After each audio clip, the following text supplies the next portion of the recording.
మోకాళ్ల నొప్పులు, gas, gut health వంటి సర్వ రోగాలకు నివారణి అరుణ యోగా ఆముదం. వడుందా ఇంట్లో చెప్పొచ్చావా? అలాంటివే ఉండవు ఇక్కడ. ఏమడిగారు? వాడా. ఒక్క నిమిషం వస్తా.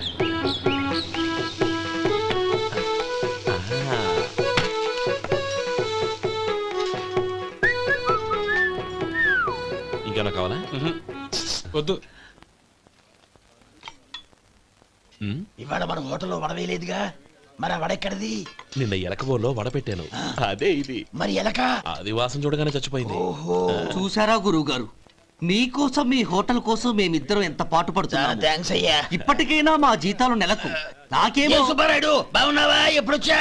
మీ ఆవిడని కబరాన్ని పంపించావా? మీ అమ్మాయిని కబరాన్ని పంపించావా? ఓకే, నేను కలుస్తానులే. మీకేం కావాలి సార్?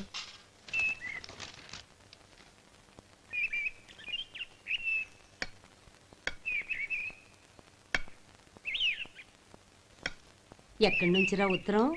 టౌన్ లో మన సుందరం లేడు, వాళ్ళ ఆవిడ రాసింది. ఏమని రాసింది? వచ్చే నెలలో ఏదో ఫ్యాక్టరీ పెట్టడానికి మన ఊరు వస్తున్నారట. వాళ్ళ అమ్మాయి చదువు కూడా పూర్తయిందంట.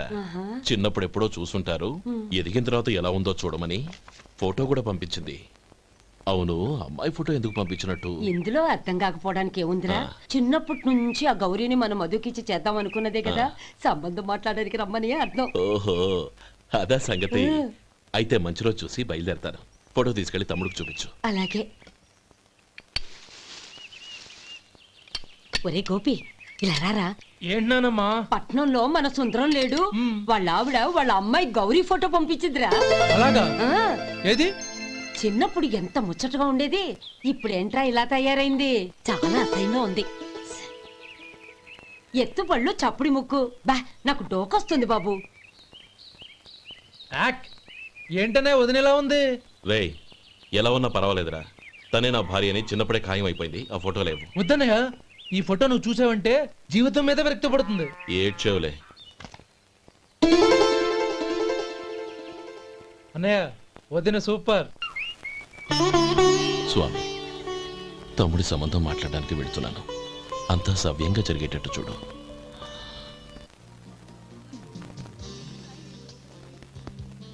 ఎలా ఉన్నారండి? బాగున్నానండి, మీరు ఎలా ఉన్నారు? బానే ఉన్నాను. Congrats sir. ఇలాగే ప్రతి ఏడు మీరే ఉత్తమ పారిశ్రామికవేత్తగా ఎన్నిక కావాలని నేను మనస్ఫూర్తిగా కోరుకుంటున్నాను. Thank you.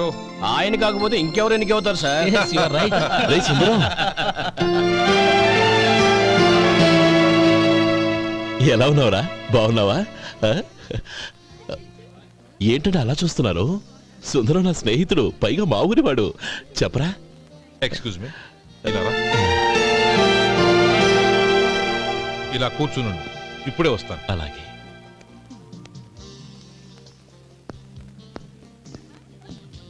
Sir, lunch is ready. Excuse me friends, lunch is ready. భోజనం చేయాలనుకున్న వాళ్ళంతా పైకి వెళ్ళండి. Please go this way. Please రండి sir. Please go. Excuse me, మీరు కూడా భోజనానికి వెళ్ళండి. అలాగేనండి. నువ్వెక్కడికి? కూర్చో, మనిద్దరం కలిసి భోజనం చేద్దాం. హలో సార్, రండి రండి, టైంకి వచ్చారు. అన్నయ్య గారు మీరా? నమస్కారం అండి. ఎంతసేపు అయింది వచ్చి? ఇప్పుడే వచ్చానమ్మా. ఇంట్లో అందరూ బాగున్నారా? అందరూ బాగున్నారు. అవునమ్మా, అమ్మాయి గౌరీ ఏది? తన ఫ్రెండ్ ఒక అమ్మాయి అమెరికా నుంచి వస్తోంది, రిసీవ్ చేసుకోవడానికి ఎయిర్పోర్ట్కి వెళ్ళింది అన్నయ్య. ఏంటి ఇంత సడన్ గా ఊడిపడ్డావు? అబ్బే ఏం లేదురా, నా తమ్ముడు పెళ్లి గురించి మాట్లాడదామని వచ్చాను. ఓహో, ఏదైనా డబ్బు సాయం కావాలా? అదేంట్రా సుందరం, నా తమ్ముడికి నీ కూతురికి పెళ్లి జరిపిద్దామని చిన్నప్పుడే అనుకున్నాం కదా. అవును, నీ తమ్ముడు ఏం పని చేస్తున్నాడు? హోటల్లో పనిచేస్తున్నాడు. జీతం ఎంత? నెలకి 850 దాకా వస్తుంది. ముఖేష్, కనకారావు. సార్. అయ్యా ముఖేష్ సార్. నీ జీతం ఎంత? 10,000 సార్. అంటే 10,000. Yes sir. నీ జీతం ఎంత? 2,000 అయ్యా. ముఖేష్ సార్. వాడి టవల్ నీ భుజం మీద వేసుకుని నీ కలజోడు వాడికి పెట్టు. సార్ అది do what I say. Yes sir.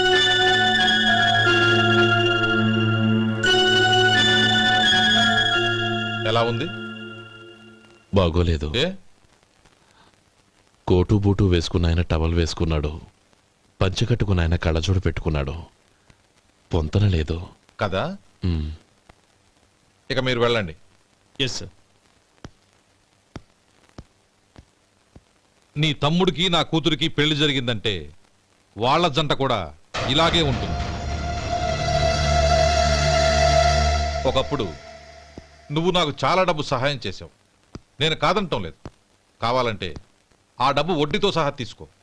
అంతేకాని ఇలా సంబంధం అది ఇది అని మాట్లాడటానికి ఇంకెప్పుడు నా ఇంటికి రావద్దు. అవతల నాకు చాలా పనులున్నాయి, వస్తాను. ఎలాగో వచ్చావు కాబట్టి భోంచేసి వెళ్ళు. ఒక్క నిమిషం సుందరం గారు. మీరు నా పాత స్నేహితులు సుందరం అనుకుని వచ్చాను. ఇలా డబ్బున్న సుందరంగా మారారని తెలుసుంటే అసలు ఈ పక్కకే వచ్చుండేవాణ్ణి కాదు. కనీసం భోంచేసి వెళ్ళమన్నారు. చాలా సంతోషం. వస్తానండి. వస్తానమ్మా.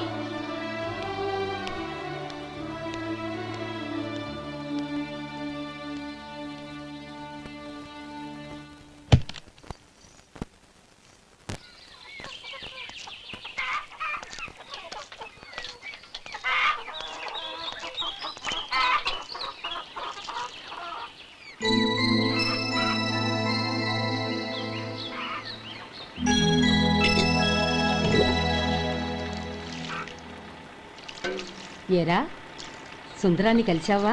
మ్, ఏమన్నాడు?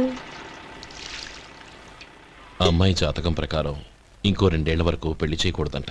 దానికి నువ్వేమన్నావు? జాతకంలో అలా ఉన్నప్పుడు దానికి మనమేం చేయగలం నానమ్మా? ఎలాగో ఇంతకాలం ఆగేం కదా, ఇంక 2 ఏళ్లేగా. అది నిజమేలే.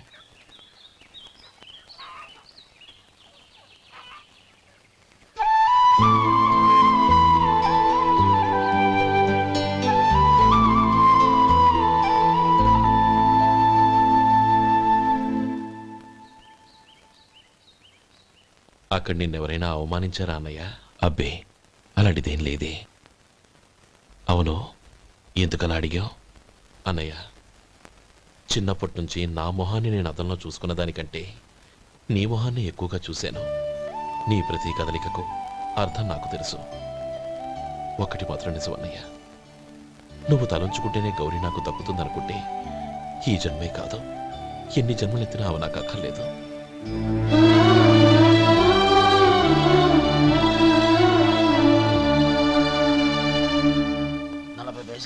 మీ హోటల్లో టిఫిన్లు అన్ని బ్రహ్మాండంగా ఉన్నాయండి. గుడ్, చాలా థ్యాంక్స్ అండి. అంతా మీలా అంటూ అయ్యా.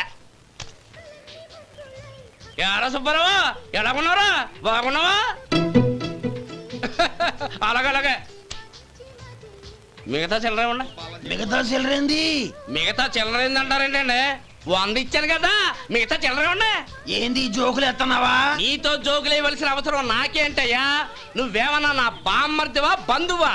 మర్యాదగా నేను ఇచ్చిన 100లో నీ 32.5 తీసుకుని మిగతా చిల్లరే. అరే, అసలు 100 రూపాయలు కూడా చిల్లర పడ్డావేంటి? నీకేమన్నా మతిపోయిందా? మతిపోయింది నాకు కాదు, నీకు. ఏమండి విన్నారా? ఏమండి, నా బిల్లు 32.5 అయింది, నేను 100 ఇచ్చాను. బిల్లు 32.5 తీసుకుని మిగతా చిల్లరేమంటే అసలు నేను 100 ఇవ్వలేదంటే ఎందుకయ్యా అబద్ధాలు ఆడతా? ఇచ్చే ఉద్యానంటే ఒక బసరైపోద్ది. వచ్చారంటే పెద్ద పెద్దరాడి తీర్పు చెప్పడానికి ముందు నువ్వు బిల్లు కట్టు. నేను బిల్లు కట్టడం ఏంటయ్యా బాబు? ఇప్పుడే టిఫిన్ చేయడానికి వస్తుంటే. మరి ఇంకే 9 హోల్స్ మూసుకొని లోపలికి తోపి తిను. ఎల్లు. ఏంటి మావా గొడవ? చూడరా మధు, డబ్బులు ఇవ్వకుండా 100 రూపాయలు ఇచ్చి అబద్ధం ఆడుతున్నాడు. ఇవ్వలేదంటావేంటయ్యా? కావాలంటే గల్లా పెట్టి తీసి చూడు, 100 నోటు కనపడతాయి. చాలే ఊరుకోవయ్యా. ఎర్ర చీర కట్టుకుందా నా పిల్లమే అన్నట్టు గల్లా పెట్లో ఉన్న ప్రతి 100 రూపాయలు నీది అయిపోతాయింది. ఇంతకీ ఏం సార్ మీరు అనేది? అన్నానికి ఏముందండి, నా బిల్లు పోను మిగతా చిల్లర ఇస్తే నేను వెళ్ళిపోతాను. మీరు ఆల్రెడీ 100 ఇచ్చారు కదా. అవును. అదేంటి? ఇంకో 32.5 ఇస్తే సరిపోతుంది. ఇదేంటయ్యో తిరగాసుగా మాట్లాడుతున్నావు? నా బిల్లు 32.5 కదా. మీ బిల్ ఏది? ఇదిగో. అయ్యి బాబాయ్, తెగ మాతో 32.5 నోటు 32.5 ఎలాగైందయ్యా? మీరు 100 ఇవ్వకుండానే ఇచ్చినట్టు. This is cheating. అయినా నేనంత తిన్నానన్నానికి సాక్ష్యం ఏంటి? మీరు 100 ఇచ్చారనడానికి సాక్ష్యం ఏంటి? నేనే. మీరు తిన్నారనడానికి సాక్షి నేనే. ఏయ్, నీలాంటి వాళ్ళని నా సర్వీస్ లో ఇంతమందిని చూశాను. అనవసరంగా గొడవ ఎందుకు, కానీ మర్యాదగా కట్టేసి వెళ్ళు. తప్పదా? తప్పదు. ఇవ్వకపోతే మెడ తిప్పేస్తాను. సార్ దగ్గర డబ్బు లేదు సార్. ముందు చెయ్యదులు. ఇది ఎంత ఉంటుంది? నాకే తెలుసు. ఇది కొట్టేసిన బాబతేనా? నాకు ఎట్టా ఉంది? బాగుంది. అయితే నువ్వు వెళ్ళు. వెళ్తానండి. ఏయ్ ఇలాంటి చౌకబారు వేషాలు ఇంకెక్కడా వైకు, కాళ్ళు చేతులు తీసేస్తారు. అలాగేనండి. పోరా. ఒరే సొంటి, మధుకి వచ్చే నెల నుంచి నెలకి జీతం 100 రూపాయలు పెంచా. నీకు వచ్చే నెల నుంచి నెలకి జీతం 100 రూపాయలు కట్ చేసి వెళ్ళి పని చూసుకుని వెళ్ళండి వెళ్ళండి. మాస్టారు మాస్టారు వస్తున్నాను ఉండవయ్యా. ఇల్లు పోస్ట్ ఆఫీసు ఒకటైపోవడంతో నా ప్రాణాలు పోతున్నాయి. ఒక టైం లేదు, పాడు లేదు.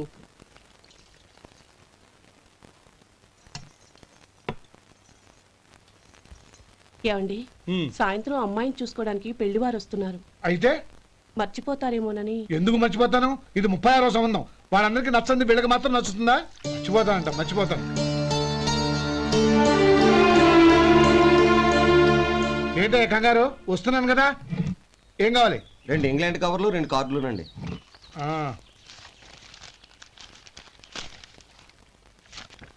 4:30 ఇవ్వు. ఇవ్వండి.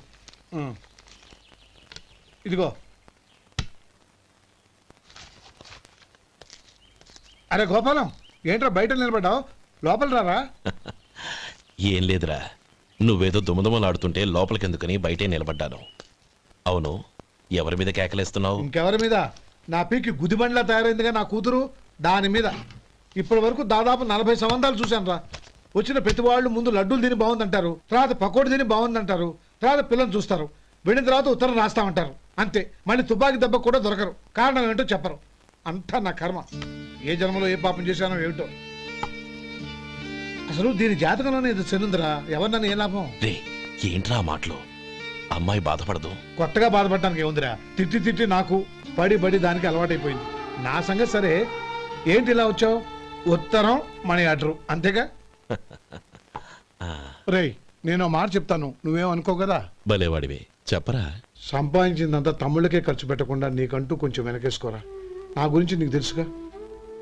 నా తమ్ముళ్ళందరినీ కష్టపడి చదివించి ప్రయోజకులు చేశాను. వాళ్ళు సంపాదించడం మొదలెట్టాక నా మొహం కూడా చుట్టం మానేశారు. ఇవాళ నా కూతుర్ని కనీసం గుమాస్తాకిచ్చి పెళ్లి చేయలేని స్థితిలో ఉన్నాను. నా పరిస్థితి నీకు రాకూడదని చెప్తున్నాను. నాకు అలాంటి పరిస్థితి రాదురా. నా తమ్ముళ్ళు రత్నాలు. Let's go.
మీలో శేఖర్ ఎవరండి?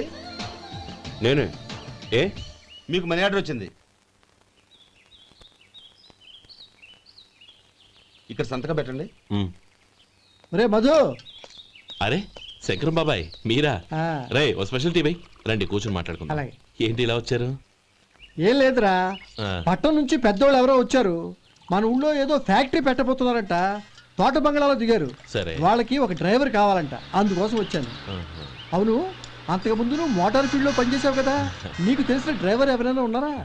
జీతం ఎంత ఇస్తారు బాబాయ్? 2000 దాకా ఇస్తారు. అయితే ఎవరో ఎందుకు, నేనే వస్తాను. ఏంటి, నీకు డ్రైవింగ్ కూడా వచ్చా? మనకు రాని పని అంటే ఏముంది బాబాయ్, తీసుకోండి. జనార్దన్ సార్. మనం కట్టబోయే ఫ్యాక్టరీ సైట్ చూడటానికి ఇంజనీర్లు వస్తున్నారు కదా సార్. స్టేషన్ కారు పంపించడం మర్చిపోకు. అలాగే సార్. శంకరం ఎవరో కొత్త డ్రైవర్ వస్తాడని చెప్పాడు, అతని కోసమే చూస్తున్నాను. ఒకవేళ రాకపోతే నేనే వెళ్ళి తీసుకొస్తాను.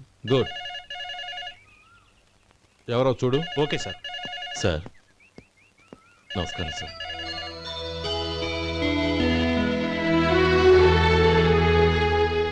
నువ్వు గోపాలరావు తమ్ముడు కదూ? అవునండి. నేను ఆ రోజే మీ అన్నయ్యతో చెప్పానే పెళ్లి విషయంలో నా నిర్ణయం మారదని. ఎందుకు వచ్చావు? నేను అందుకు రాలేదండి. మీకు డ్రైవర్ కావాలని శంకరం బాబు చెప్పారు. ఆ పని కోసం వచ్చాను. ఓ ఐ సీ.